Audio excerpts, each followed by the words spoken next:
Apa kimim yarışıptı mı? Yarışıptı balam. Ben bek çıraylık ha.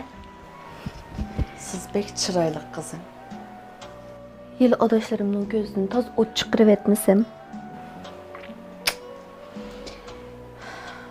Kızım.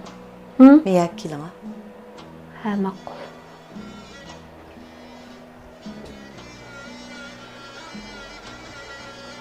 Ha apa. Qaylan kızım. Men kaçan ba, kaçay yok bunu bilmeyme. Yeşim mo bir yerge berip kaldı. Men sizge demekçi boğan bu gep sözlüğünü her bir atanı boğucu, ballarıga değdiğen gep sözlü. İsinizni çın tutun kızım. Kem tük aldı da.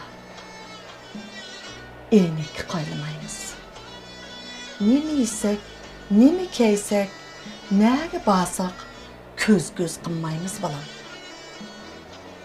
Köz tiger, til tiger, sözlep koyar.